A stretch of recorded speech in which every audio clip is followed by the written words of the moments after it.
Assalamualaikum, welcome back to my YouTube channel and welcome back to my another mini vlog and I am back after 4 months. It's been too long journey और मैं आपके साथ सब कुछ share करूँगी कि मैं इन 4 महीनों में व्लॉग क्यों नहीं कर पाई और क्या रीजंस थे। आप लोगों को पता है कि I am a newly mother right now, तो एक अदर रिस्पॉन्सिबिलिटी जो है वो आपके ऊपर आ जाती है, तो मैं उसको किस तरह से मैनेज कर रही हूँ। So we will discuss my all journey in this video और अनदर वीडियो। अच्छा, तो आप लोगों ने मुझे बताना है कि मैं जो है वो व्लॉग स्टार्ट करूँ क्या नहीं करूँ। Are you guys excited for new vlog? मैं सोच रही हूँ कि मैं व्लॉग करूँ, लेकिन मुझे टाइम नहीं मिल पा रहा होता और ऑब्वियसली सर्दियाँ हैं, तो सर्दियों में जो है वो दिन छोटे होते हैं, तो आपको व्लॉग नहीं मैं रिकॉर्ड कर पा रही होती क्योंकि मेरा स्लीपिंग पैटर्न बहुत गंदा हुआ है।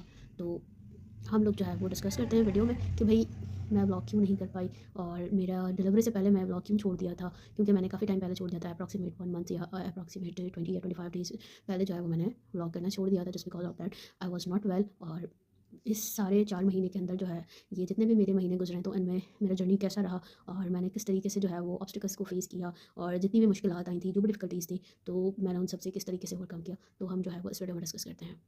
हाँ जी, तो स्टार्टेड तो ये था कि मैंने जो है वो व्लॉग करना इसलिए छोड़ा था कि मेरी तबीयत जो है वो बहुत ज़्यादा ख़राब हुई हुई थी और मेरा जो स्ट्रेस लेवल जो है वो बहुत ज़्यादा इंक्रीज़ हुआ हुआ था। कार्टिसोल मेरा बहुत ज़्यादा हाई था, जिसकी वजह से मैं अपने स्ट्रेस को मैनेज नहीं कर पा रही थी और जो मुझे कॉम्प्लिकेशन से जो मेरी डिलीवरी में हुई हैं। और मेरी जो डिलीवरी थी वो एक नॉर्मल डिलीवरी थी and my baby position is cephalic, but वो कार्टिसोल मेरा इतना ज़्यादा इंक्रीज़ था कि मेरी नॉर्मल डिलीवरी नहीं हो सकी और मुझे लिवर पेन नहीं हो सका स्ट्रेस की वजह से। तो स्टार्टेडली और मेरी ड्यू डेट भी निकल चुकी थी जो कि डॉक्टर्स ने मुझे दी थी और मैंने बहुत कोशिश की कि अपने आप को अपने स्ट्रेस को मैनेज करने की, इसलिए मैंने हर चीज़ छोड़ दी थी और मैं अपने आप को काम रखने की बहुत ज़्यादा कोशिश कर रही थी। बट ये था कि मेरी मैं वो जो अल्लाह ने लिखा होता है वही होता है एंड देन उसके बाद मैंने लेबर इंड्यूस लिया क्योंकि मुझे लेबर पेन नहीं हो रहा था अपने कार्टिसोल की वजह से। तो मेरा जो स्ट्रेस हार्मोन्स था वो बहुत ज़्यादा हाई था, तो जिसकी वजह से मेरा लेबर पेन नहीं हुआ। मैंने अपना ये लेबर इंड्यूस करवाया जो कि आर्टिफिशियली पेन होता है, तो उसके बाद भी मुझे जो है वो नहीं लेबर पेन हुआ था, बट मेरी डिलीवरी नॉर्मल नहीं हुई। तो मुझे जो है वो सडन सी सेक्शन की तरफ ले गए और जिसके लिए मैं मेंटली प्रिपेयर्ड नहीं थी। मकसद अगर मेरे पास लाइफ में बेबी को डिलीवर करने का कोई दूसरा सेकंड ऑप्शन होता तो शायद मैं वही चूज़ कर लेती। मैं कभी भी सी सेक्शन को प्रेफर नहीं करती क्योंकि मेरी बॉडी पे कभी इस तरीके का कोई कट और कुछ भी नहीं था। तो आई वॉज वेरी अफ्रेड के मुझे इतना डर लगा हुआ था, इतना डर था लिटरली आई वॉज स्कैर्ड के मैं नहीं बता। तो बहुत ज़्यादा चीज़ें थी, बहुत मसला कर रही थी चीज़ें और लिटरली मुझे इमरजेंसी में लेके गए और लिटरली मैं बच्चों की तरह रो रही थी ना, मैं बच्चों की तरह रो रही थी। मुझे मुझे कोई मुझे आई डोंट नो कि मुझे क्या किया गया। मुझे मुझे इतना पता है कि कोई मुझे जनरल एनेस्थीसिया दिया था और मैंने कोई इस तरीके से पता नहीं स्पाइनल एनेस्थीसिया स्पाइनल कॉर्ड के थ्रू एनेस्थीसिया मुझे दिया या नहीं दिया, मुझे नहीं आइडिया। मैं वहाँ जाकर वो स्ट्रक्चर पर भी बैठ के मैं रो रही थी, लिटरली मैं बच्चों की तरह ना रो रही थी। तो डॉक्टर्स भी पैनिक हो गए थे कि ये किस तरीके का पेशेंट है और क्या है और क्या नहीं है। और उसके बाद मुझे नहीं पता कि मैं कहाँ थी क्या नहीं थी और मुझे लिटरली वो थोड़ी अजीब सी फीलिंग थी और मुझे नहीं पता मेरा ऑपरेट हुआ, मुझे नहीं पता कि मेरा बच्चा बेटा है बेटी है, कुछ भी नहीं पता। मुझे इवन इवन दो मुझे कुछ भी मुझे रोने की आवाज़ नहीं आई। हाँ, मुझे उनकी बातों की आवाज़ आ रही थी, बट मुझे रोने की किसी बच्चे की रोने की किसी चीज़ की मुझे आवाज़ नहीं आई। मुझे इतना होश था और मुझे लग रहा था कि मैं आँखें खोल सकती हूँ, बट मैं आँखें नहीं खोल रही थी। और मुझे जब मुझे ऊपर रूम में शिफ्ट किया गया दैन उसके बाद माय फ्रेंड टोल्ड मी कि अलिशा आपको बेटी हुई है। और फिर उसके बाद मैंने अपनी बेटी को देखा और उसके बाद भी मैं थोड़े-थोड़े से उसमें थी और मैंने ज़्यादा वैसे नहीं देखा, बस नॉर्मली ऐसे ही देखा। फिर उसके बाद मेरा मेरा बहुत लिटरली मेरा बहुत वर्स्ट एक्सपीरियंस था कि मैं आपको नहीं बता सकती। मेरा सी सेक्शन कोई अप्रॉक्सिमेट 10 मिनट में हुआ, 10 से 15 मिनट में हुआ। आई कुडंट इमेजिन कि कौन डॉक्टर जो है वो इस तरीके से सी सेक्शन जैसी चीज़ होती है वो 10 से 15 मिनट में कैसे कर सकते हैं। मुझे मेरी मॉम और मेरी फ्रेंड बताती हैं कि तुम्हारा इतना टाइम लगा था और कुछ नहीं। उसके बाद ये था कि मेरे अंदर मेरे अंदर कोई ब्लड मुझे मेरी कोई रिपोर्ट्स नहीं करवाई गई, मुझे मेरे लिए कोई ब्लड अरेंज नहीं करवाया गया। हाँ, स्टार्टेडली ये था कि मैंने आयरन ड्रिप्स ली थी, 5 ड्रिप्स ली थी, बट उसकी क्योंकि मेरे अंदर आयरन डेफिशिएंसी थी। तो अब उसके बाद ये था कि मेरे लिए वॉक करना, तो मैंने डॉक्टर से पूछा कि मैं वॉक कर सकती हूँ? तो उन्होंने कहा नहीं, लेकिन मैं तो फर्स्ट डे ही वॉक करना चाह रही थी क्योंकि मैंने सुना हुआ था कि आप फर्स्ट डे वॉक करते हो। बट ये हुआ कि मैं वॉक इसलिए नहीं कर पाई, डॉक्टर ने कहा नहीं, अभी आपको चक्कर आएँगे, आप सेकंड डे करना। सुबह में वो लोग मुझे इतना तंग करने आ गए, इतना तंग करने आ गए। मैं इवन अपने बेड से करवट नहीं ले सकती थी, मैं इवन अपने बेड से थोड़ा-सा खिसक भी नहीं सकती थी, मकसद मैं इस तरीके की कंडीशन में थी। तो मैं जो शाम के वक़्त जिस तरीके से मैं खड़ी हुई हूँ, मुझे लगा कि मेरे स्टिचेज़ टूट जाएँगे। मैं लिटरली रो रही थी, मुझे चक्कर आ रहे थे, मुझसे खड़ा तक नहीं हुआ जा रहा था और मुझसे लिटरली खड़ा तक मुझसे पाँव में स्लिपर्स तक नहीं पहने जा रहे थे। मैंने वो कोई 4 से 5 कदम की वॉक की और उसके बाद आके मैं एकदम से लेटी हूँ। मेरा पूरा हुलिया बिगड़ा हुआ था। लिटरली मेरे लिए इतना मुश्किल था ये जर्नी मेरे लिए। मैं कहती हूँ कि कभी भी ना हो। इवन डॉक्टर ने कहा कि आपको वॉशरूम जाना है। वॉशरूम जो है वो ऊँचा था और वहाँ पे इवन मेरी डिलीवरी नवाबशाह में हुई, तो मैं आपको बता दूँ कि नवाबशाह के जो सेंटर्स हैं, जो भी हैं, वो बहुत ही अजीब-ओ-गरीब और मीन्स वहाँ पे कोई फैसिलिटीज़ नहीं है। आपको आपको बिल्कुल फैसिलिटेट नहीं किया जाता। इवन वहाँ पे कमोड सिस्टम भी नहीं है और मैं तो ऑब्वियसली कमोड यूज़ करती हूँ। स्टार्टेडली इसमें ये है कि अब सी सेक्शन वाला जो बंदा है वो कमोड किस तरह से यूज़ करे, और मकसद वो sorry Indian Indian Indian washroom किस तरह से यूज़ करे, नहीं समझ में आ रहा। इवन चेयर रखी हुई थी, डॉक्टर सेट कि आप जाओ, मैंने कहा मुझसे स्लिपर्स नहीं पहने जा रही, मैं वॉशरूम कैसे जा सकती हूँ, मैं वॉशरूम नहीं जाऊँगी, मेरे लिए मसला है, मैं मर जाऊँगी, मैं वॉशरूम नहीं जाऊँगी। मैं लिटरली वॉशरूम नहीं गई, डॉक्टर ने कहा हम आपको डिस्चार्ज नहीं करेंगे, क्योंकि मैं वहाँ पे नहीं रह पा रही थी, मुझे बहुत गर्मी लगी हुई थी, मेरा हुलिया बहुत गंदा हो गया था। इवन मुझे अपने आप से घिन आ रही थी, मैं अपने आप को ना क्लीन कर पा रही थी, क्योंकि मैं तो किसी वॉशरूम में किसी से करवा भी नहीं सकती, क्योंकि वहाँ पे प्रॉपर कोई चीज़ें नहीं थी। मैंने सेकंड डे ही डिस्चार्ज है, डॉक्टर ने मुझे कहा कि आप पेपर पे लिख कर जाएँ कि अगर आपको कुछ भी होता है तो यू आर ना वी आर नॉट रिस्पॉन्सिबल। तो मैंने कहा ठीक है आप पेपर ला दें, मैं लिख देती हूँ कि मैं वॉशरूम नहीं जाऊँगी। मैं लिटरली वॉशरूम पे नहीं गई, मेरी फैमिली ने एम्बुलेंस करवाई, मैं स्ट्रक्चर पे जिस तरीके से मैं लेटी हूँ, मैं जानती हूँ, मेरा दिल जानता है, मैं जिस तरीके से लेटी हूँ, मेरा वेट बहुत ज़्यादा था, मुझे उठाने में बड़ा मसला हुआ था कि ऊपर पोर्शन से नीचे लेके आना, there is no lift in the centres. तो यहाँ पर ये सारा मसला हुआ एंड दैन उसके बाद मुझे एम्बुलेंस में लेकर आए, तो मुझे थोड़े से झटके फील हो रहे थे जिसमें भी मुझे पेन हो रहा था। लिटरली आई वाज़ क्राइंग कि यार मैं किस किस कंडीशन में हूँ, मैं कितनी मोहताज हो गई हूँ। अल्लाह ताला हमेशा ये दुआ किया करें कि अल्लाह ताला जो है वो आपको किसी किसी का मोहताज ना करे। तो मैं लिटरली इस तरीके से आई वाज़ क्राइंग, और मेरी छोटी सी बच्ची, मैं उसको नहीं संभाल पा रही, मैंने उसको सही से देखा नहीं। तो फिर उसके बाद मैं जब घर पर आई हूँ, फिर मैंने अल्लाह का नाम लेकर बिल्कुल आराम से अम्मा ने सहारा दिया। उसके बाद मैं उठ के मैं वॉशरूम गई, वॉशरूम जाके मैंने अपना वॉशरूम गई, वॉशरूम जाके फिर मैं फ्री हुई, क्योंकि उन्होंने कोई मेडिसिन जो है वो इंसर्ट की थी, और उसके बाद उन्होंने कहा था कि आपको कोई स्टूल टाइप जो है ना वो आपको होगा, और आप उसके बाद ही आप रिलैक्स फील करोगे। तो अब आप खुद मुझे बताएं कि मैं इस तरीके से वहाँ पे वॉशरूम में कैसे मैनेज करती, अपने आप को कैसे वॉश करती। मकसद वो चीज़ें, और वॉशरूम का साइज़ भी इतना छोटा था कि आप फिक्स हो जाओ उसके अंदर। तो मुझे लिटरली नहीं समझ में आ रहा था, मुझे ये देख कर टेंशन हो रही थी कि यार मैं किस तरह से मैनेज करूँगी। लेकिन जब मैं अपने घर पर आई, मैं वॉशरूम गई, मैंने वॉशरूम यूज़ किया एंड दैन उसके बाद जो है मैं नॉर्मली, फिर उसके बाद आहिस्ता करके अच्छा फिर माँ मुझे सहारे से उठाती थी। इवन इवन इवन इवन मेरी अम्मी ने मेरे साथ इतना कोऑपरेट किया, हर माँ करती है अपनी बेटी के साथ कोऑपरेट, इतना कोऑपरेट किया है। वो बेचारी बच्ची को भी सँभालती, मुझे भी सँभालती, मेरे लिए भी खाना बना रही हैं अलग से, मुझे ये देना, मुझे वो देना, मुझे उठाना, मुझे लिटाना, मतलब हर चीज़। और उनकी तबीयत भी ठीक नहीं रहती, एज़ यू नो कि मेरी मम्मा की जो है वो टाँगों में बहुत ज़्यादा दर्द है, जिसकी वजह से जो है वो प्रॉपर वॉक भी नहीं कर पा रही होती। बट वो ये सब चीज़ें कर रही थी। अच्छा फिर उसके बाद आफ्टर द 1 वीक मैं थोड़ा-सा बेटर था, मुझे दिन रात सुबह शाम इंजेक्शंस लग रहे हैं, मुझे एंटीबायोटिक के इंजेक्शंस लग रहे हैं। लिटरली अच्छा फिर मुझे अज़ियत एक तरह से यहाँ पे मेरे मेरे पूरे हाथों पे निशान है, इवन अभी भी एक निशान है यहाँ पे। तो मेरे हाथों पे पूरे निशान हो गए कैनुला के, कि मुझे जो है ना वो उनको वेन्स नहीं मिलती थी, वो कैनुला इंसर्ट करते, निडल इंसर्ट करते एंड देन उसके बाद बाहर निकालते, तो वो फिर आपका जो है वो ब्लड क्लॉट बन जाता है, वो ग्रीन सा ब्लू सा हो जाता है। एक जो था जो स्टार्टेड की मेरे सी सेक्शन में जो है वो कैनुला लगा रहे थे, तो वो मुझे निशान था, वो मुझे कोई 2 महीने निशान रहा है, वो इतना डार्क हो गया था। आफ्टर द 1 वीक जो है वो मेरे साथ ये सिचुएशन हुई है कि मैं जो है ना वो मुझे लग रहा था कि मैं बिल्कुल ठीक हो गई हूँ, मुझे लग रहा था कि मैं नॉर्मल हो गई हूँ, और मैं अपना खाना-शाना खा के मैं अपना लेट गई। अच्छा मुझे ब्लीडिंग हो रही थी, तो नॉर्मल सी ब्लीडिंग हो रही थी। अच्छा मैंने कहा शुरू में मुझे हो रही है, पता नहीं क्यों, मैंने कोई कॉफ़ी पी है, हाँ, मैं कॉफ़ी भी पी रही थी शायद, कॉफ़ी पी रही थी या पता नहीं क्या पी रही थी, तो मैंने कहा वो शायद इसकी वजह से हुई है, कोई गरमाइश है उसकी वजह से, माँ ने मुझे कहा वो अपना करो ज़्यादा, आप एसी के सामने लेट जाओ ना।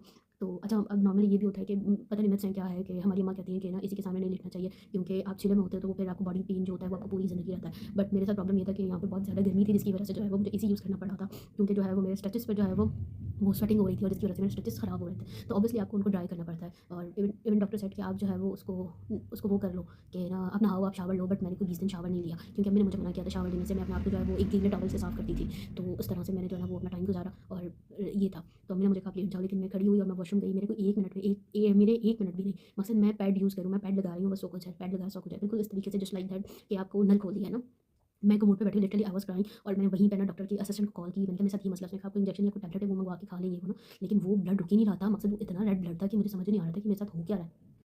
हाँ, अच्छा उसके बाद मैंने थोड़ी-सी सर्चिंग की कि मुझे इस तरीके से थोड़ा-सा प्रॉब्लम हो रहा है, जिसकी वजह से मैं क्या करूँ, क्या मकसद मुझे ये क्यों हो रही है। तो मुझे पता चला कि मुझे जो है वो पीपीएच हुआ है, I had a PPH, postpartum haemorrhage कहते हैं, जो कि आपको डिलीवरी के बाद जो है वो आपका, अगर यूट्रस जो है वो प्रॉपर तरीके से आपका क्लीन नहीं किया गया और उसमें प्लेसेंटा के कोई भी छोटे से भी पार्टिकल्स अगर रह जाते हैं, तो उसकी वजह से जो है वो आपको ब्लीडिंग स्टार्ट हो जाती है।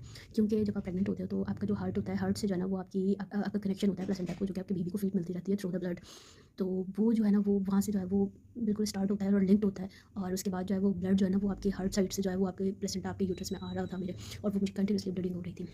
मुझे रात को कोई 12-1 बज रहा था, मुझे इमरजेंसी में हॉस्पिटल से लेके जाते हैं। मकसद यहाँ पर ये है कि यहाँ पे कोई हॉस्पिटल ओपन नहीं होता, कोई इमरजेंसी नहीं होती, कोई डॉक्टर्स नहीं होते, कुछ भी नहीं, नथिंग एल्स। बट मैंने असिस्टेंट को कॉल किया, उन्होंने कहा आप सेंटर आ जाएँ, डॉक्टर आ रही हैं। बट वो डॉक्टर है, उसको भी कोई ट्रीटमेंट का नहीं पता। इवन वो ये भी नहीं कह रही कि आपको पीपीएच हुआ है, लेकिन मुझे पीपीएच हुआ। मुझे सडन उन्होंने पता नहीं कितने किस्म के तो इंजेक्शंस लगा दिए। फिर उसके बाद मेरे दोनों हाथों पे कैमरा लगा दिया, फिर मुझे ऑक्सीजन लगाया, मुझे ऑपरेशन थिएटर में ले गए, मुझे वहाँ पे प्रॉपर ऑक्सीजन लगाया। मुझे मुझे मैं लिटरली मरने वाली थी, मैं बिल्कुल ठंडी हो गई थी। नॉर्मली ये है कि अगर आपको पीपीएच हुआ है और आपकी 5 से 10 मिनट आपकी ब्लीडिंग चलती रहती है, तो आप मर जाते हो। अच्छा फिर ये कि मेरी जो ब्लीडिंग है वो रात 12:30-1 बजे से लेकर सुबह 4-5 बजे तक चलती रही है। अच्छा फिर उसके बाद उन्होंने कहा कि आप ब्लड का अरेंजमेंट करें। अब रात को 1 डेढ़ बजे कहाँ से आपका ब्लड बैंक ओपन होगा, नहीं मिलता आपको ब्लड। इवन इवन मेरे भाई ने जो है वो 2 बच्चे अरेंज किए जो कि लड़के थे, लेकिन उनकी तरफ से भी नहीं। माँ और बेटी मेरी 1 हफ़्ते की थी और उसके बाद जो है मैं लिटरली डेथ बेड पे पड़ी हुई थी। और उसके बाद मेरे साथ ये हुआ कि फिर सडन मेरा भाई कहता है कि मुझे मैं तो ऑलरेडी पैनिक हूँ चीज़ों की वजह से, इन चीज़ों की वजह से मैं कैसे ब्लड दे सकता हूँ, क्योंकि उसका ग्रुप मेरे साथ मैच कर रहा था। एंड दैन उसका ग्रुप मैच किया, मकसद वो बिना टेस्टिंग के हम वो डॉक्टर्स ने ब्लड ले लिया क्योंकि कोई ब्लड बैंक नहीं था। और वो ब्लड लेके और जब मुझे लगाया ब्लड तो स्टार्टेडली मुझे सर्दी लगना शुरू हो गई थी। फिर जब उन्होंने मुझे ब्लड लगाया और मैं नीचे से ब्लीड कर रही थी, बट उन्होंने कहा नहीं नहीं इतना तो होता है, इतना तो होता है, इतना तो होता है। और मुझे कॉटन पैड लगा दिया और ये वो, लेकिन फिर भी ना मुझे सुकून नहीं मिल रहा था। फिर उसके बाद जो है वो मुझे ब्लड लगाया तो मुझे एकदम गर्मी लगना शुरू हो गई और वो ब्लड से मुझे मज़ीद ब्लीडिंग होने लगी। तो मुझे फ़ील हुआ कि यार मेरा ऊपर से ब्लड लग रहा है और नीचे से जो है वो मेरा ब्लड खत्म होता जा रहा है मुझसे। ऑब्वियसली मुझे इतनी ब्लीडिंग हो रही थी। तो मेरे साथ एक आंटी थी, तो मामा की दोस्त थी, तो वो मुझे कहती अच्छा, क्योंकि अम्मी की तबीयत ठीक नहीं थी, बच्ची को भी संभालना है, इमरजेंसी में बेचारी वो आई और फिर उन्होंने अम्मी के साथ जो है ना वो क्या कहते हैं ये सब किया, मेरे साथ कॉपरेट किया और मुझे उठा के वॉशरूम लेके गई है उस तरह से। मैंने उनसे कहा, मैंने कहा नहीं ये ब्लड बहुत ज़्यादा है। अच्छा, वो डॉक्टर चली गई, वहाँ पे मिडवाइफ थी और वो इतनी बुरी तरीके से मुझे ट्रीट कर रही थी। मुझे कहती कि आप तंग कर रहे हो, क्या मकसद है? अगर यार मुझे नॉलेज है तभी तो मैं बात कर रही हूँ ना, अदरवाइज़ एक बंदा आपको क्यों तंग करेगा रात को, आधी रात को? Literally I was crying. और मैं अल्लाह ताला से यही दुआ मांग रही थी कि मुझे बचा ले, क्योंकि मेरी बहुत छोटी सी मासूम सी बच्ची थी।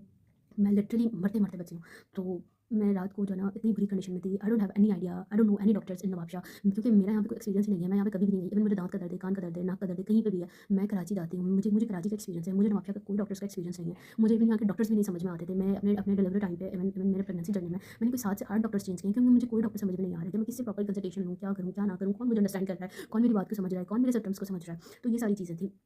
एंड दैन उसके बाद फिर ये होता है कि हम लोग चले जाते हैं। फिर वो इवन मुझे समझ में नहीं आया, वो कहती नहीं, नहीं ये तो होता रहता है, ये तो होता रहता है। मैंने वो ब्लड आफ्टर ऑल मैंने वो ब्लड जो है वो बंद करवा दिया। वो कोई हाफ बॉटल मुझे लगी होगी। एंड देन मुझे लगा कि मैं इसको दोबारा रीयूज़ कर सकती हूँ, बट वो रीयूज़ नहीं कर सकती, क्योंकि अगर आप उसको रीयूज़ करोगे तो कुछ टाइम के बाद, क्योंकि वो ओपन होता है और है ना, फिर वो आपकी बॉडी में जो है वो रिएक्शन कर जाता है। दैन उसके बाद फिर मैंने अपना ब्लड ब्लड मैंने बंद करवा दिया। फिर मैंने ना वहाँ पे एक नर्स था, मैंने उसको कहा कि प्लीज़ आप मुझे कोई ऐसा इंजेक्शन दे दें जिसकी वजह से मेरी ब्लीडिंग रुक जाए टेम्परेरी, कि मैं कोई ट्रैवल करके मैं किसी दूसरे हॉस्पिटल जा सकूँ, दूसरे मकसद सिटी जा सकूँ, क्योंकि मुझे नहीं समझ में आ रहा है कि यहाँ पे जो है वो मेरा ट्रीटमेंट हैंडल कर पा रहे हैं डॉक्टर्स या नहीं।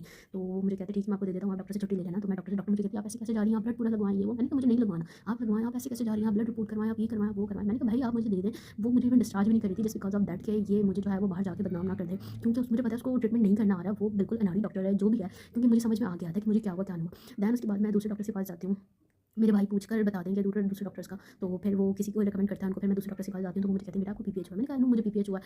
बट मैंने मेरे साथ इस तरीके से मसला हुआ। तो मैंने कहा बेटा आपने बहुत अच्छा डिसीजन लिया कि आप यहाँ पर आ गई, बट मैं भी आपको बिल्कुल भी हाथ नहीं लगा सकती, जस्ट बिकॉज ऑफ दैट कि आपका ब्लड अरेंज होना चाहिए, आपकी 2 बॉटल्स अलग से ब्लड की होनी चाहिए, आपका दोबारा गेन ऑपरेशन होगा। इवन आपका यूट्रस जो है, यूट्रस एंड यूट्रस कैनाल जो है वो आपका प्रॉपर क्लॉट से भरा हुआ है, बिल्कुल उसमें इतने ब्लड क्लॉट है कि अगर मैंने आपको थोड़ा सा भी छेड़ा तो आपको दोबारा बिल्कुल वैसा हो सकता है। तो बस आप जिस तरीके से भी करके अभी आज का दिन गुजार लें, कल मैं आपको अपडेट करती हूँ। अच्छा, दूसरे दिन संडे था, मुझे ब्लड नहीं मिल रहा। मेरा भाई ख्वार हो गया कि ब्लड मिल जाए, ब्लड मिल जाए, ब्लड मिल जाए। रात को जाके मुझे ब्लड की 1 बॉटल मिलती है, क्योंकि डॉक्टर कहती हैं कि फ्रेश ब्लड होना चाहिए, कोई रखा हुआ ब्लड नहीं होना चाहिए। अच्छा, फिर उसके बाद 1 बॉटल मिलती है, मेरा अगेन ऑपरेशन होता है, मतलब 1 हफ्ते बाद मेरा दोबारा ऑपरेशन होता है। मैं दोबारा ऑपरेशन थिएटर में जाती हूँ, बिल्कुल डरी हुई, सहमी हुई, मुझे नहीं समझ में आ रहा होता।